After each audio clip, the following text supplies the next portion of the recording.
A crise em Brasília. O presidente Itamar Franco insiste em não pagar o aumento do Supremo. O Supremo diz que não admite intromissão no Judiciário. O Senado derruba o aumento ilegal dos deputados. Coreia. O Norte ameaça o Sul com um mar de fogo. Oriente Médio. O ataque de Israel ao QG do Hamas. O cinema de luto. Julieta Mazina morre 5 meses depois de Fellini.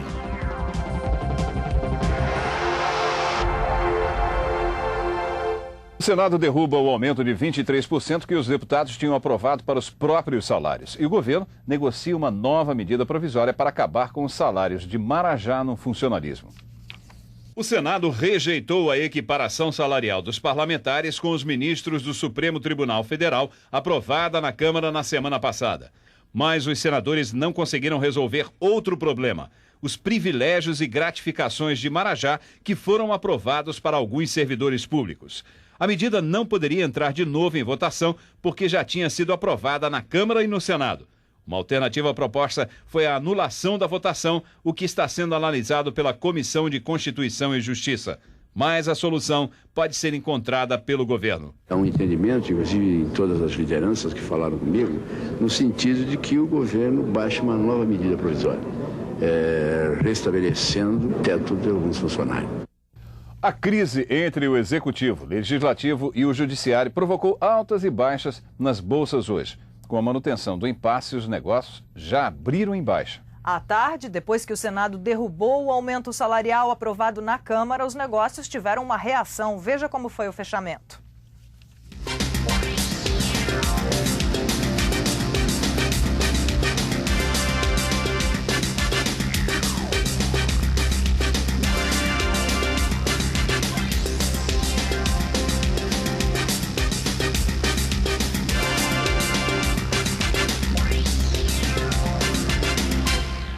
A Coreia do Norte ameaça transformar a capital sul-coreana em um mar de fogo. As tropas sul-coreanas estão em alerta máximo. O governo comunista norte-coreano diz que está preparado para o diálogo, mas também pronto para a guerra. A tensão aumentou na Península Coreana há 2 semanas quando o governo comunista de Pyongyang proibiu a inspeção completa das usinas nucleares do país. Em represália, o governo americano anunciou que vai mandar mísseis Patriot para a Coreia do Sul e pediu ao Conselho de Segurança das Nações Unidas que aprove sanções comerciais contra a Coreia do Norte, que, apoiada pela China, classificou a atitude do presidente Bill Clinton de provocação e anunciou que consideraria a instalação dos mísseis como uma declaração de guerra. Temendo um possível ataque, o Ministério da Defesa sul-coreano decretou alerta máximo e posicionou 650 mil soldados ao longo dos 250 quilômetros de fronteira entre os dois países. Hoje, o presidente da Coreia do Sul, Kim Yang-sang, embarcou para uma viagem ao Japão e à China. Na primeira etapa da viagem em Tóquio, o presidente vai tentar conseguir o apoio do governo japonês. Em Pequim, Kim Yang-sang deve enfrentar uma negociação mais difícil, porque o governo chinês já declarou que vai vetar qualquer sanção comercial imposta contra a Coreia do Norte. Tragédia no ar nos Estados Unidos. Pelo menos 8 pessoas morreram num acidente envolvendo um caça F-16 e um avião cargueiro Hércules C-130 da Força Aérea Norte-Americana. Os 2 aviões se chocaram quando sobrevoavam a base aérea de Pope, na Carolina do Norte. O número de feridos no acidente pode passar de 100. Vamos a outras notícias. O secretário de Defesa dos Estados Unidos, William Perry, visita uma base de lançamento de mísseis intercontinentais na Ucrânia. É a primeira vez que um americano vê de perto os mísseis que, na época da Guerra Fria, estavam apontados para os Estados Unidos. Os americanos estão emprestando 350 milhões de dólares para a Ucrânia desmantelar o arsenal nuclear.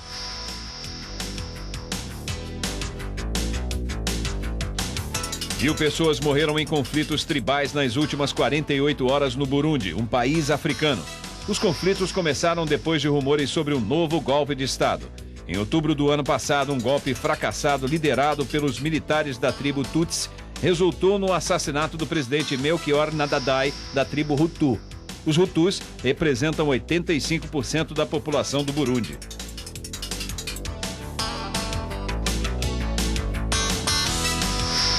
O filme A Lista de Schindler, vencedor de 7 Oscars, entre ele e o de melhor filme, está proibido na Malásia, um país em que a maioria da população é muçulmana.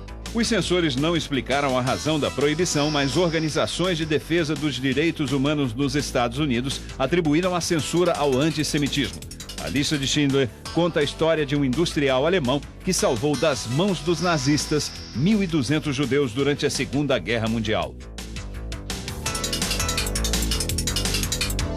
Em Nova York já existe solução para a vida estressante de cachorro da cidade grande. É o Shiatsu, uma massagem oriental muito relaxante que faz o maior sucesso entre os humanos. Esse cachorro, traumatizado depois que foi atropelado, ficou mais calminho depois da massagem. Mas a terapia saiu cara. O dono dele pagou $50 pela massagem. Nesta boutique canina, o Shiatsu saiu mais em conta, $30, e com a vantagem da música ambiente.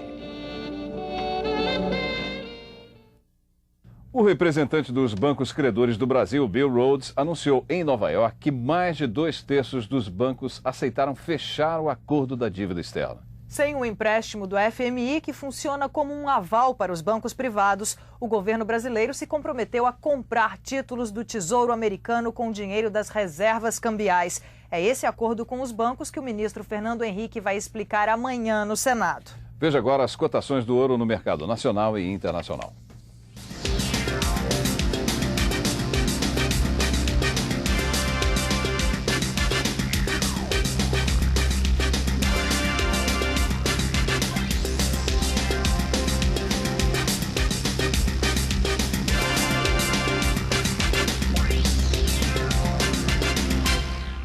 Suspeita de sabotagem na queda de um avião russo na Sibéria. A tripulação nem teve tempo de comunicar a existência de problemas à torre de controle. Os 75 ocupantes do aparelho morreram. O avião ia de Moscou para Hong Kong quando aconteceu o acidente numa região montanhosa da Sibéria Ocidental. A neve e a vegetação estão dificultando o trabalho das equipes de resgate e dos investigadores que procuram a caixa preta do avião. As autoridades russas suspeitam de um atentado à bomba porque tudo aconteceu muito rápido. Mas testemunhas disseram que o avião não explodiu no ar antes de cair. No ano passado, 222 pessoas morreram em desastres aéreos na Rússia.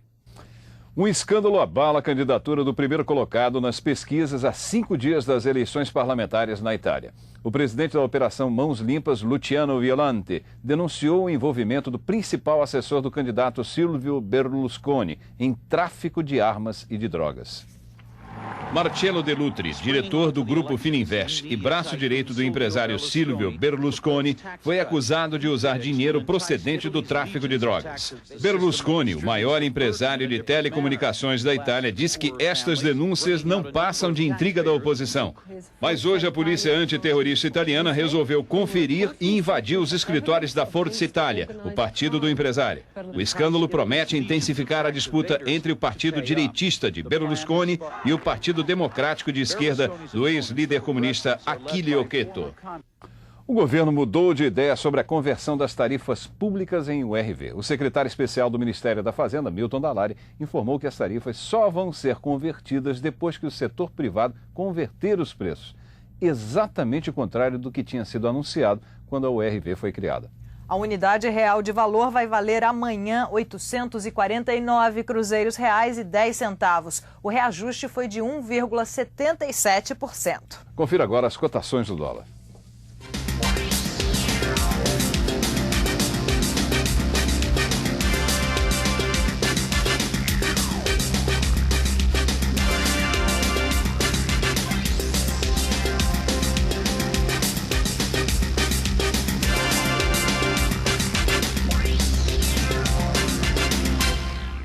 O Conselho Monetário Nacional decidiu como vai ser feita a conversão das prestações da casa própria para o URV. A prestação vai ser convertida pelo último valor pago e não pela média dos últimos 4 meses. Se o comprador perceber que a prestação ultrapassou 30% da renda familiar, deve ir ao agente financeiro para corrigir o valor.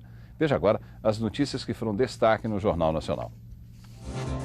O Dia Nacional de Protesto contra perdas salariais reuniu milhares de trabalhadores em São Paulo. Os trens do metrô só começaram a circular às 7 da manhã. Essa manifestação de motoristas de ônibus engarrafou uma avenida da Zona Leste.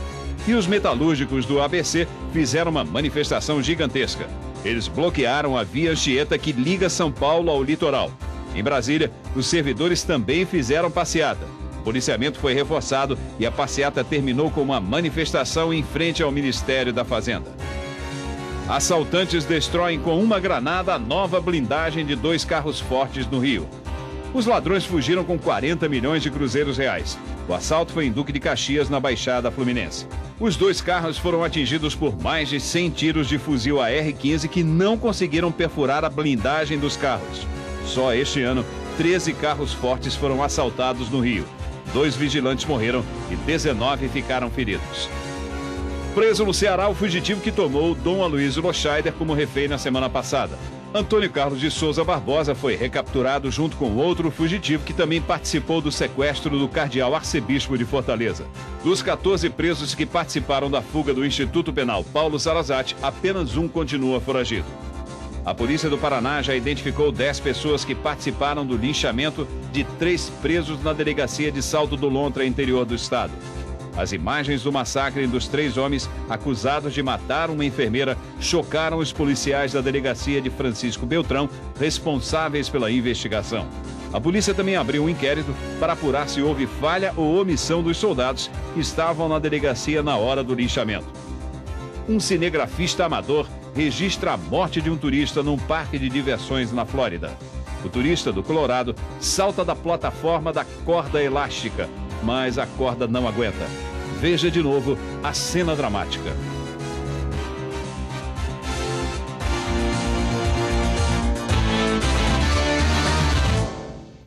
O cinema italiano está de luto. Morreu em Roma aos 73 anos a atriz Giulietta Masina, viúva do cineasta Federico Fellini.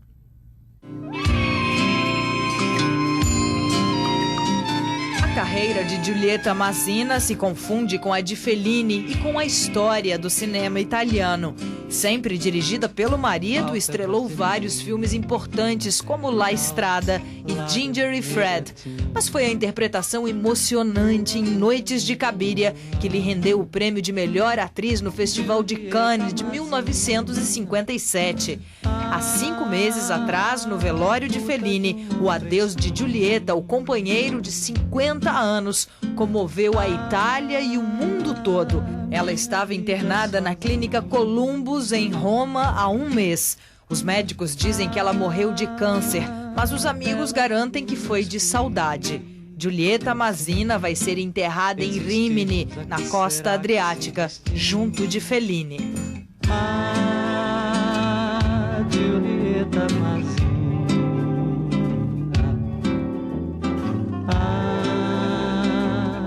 vídeo de uma outra luz. Boa noite. Uma boa noite e até amanhã.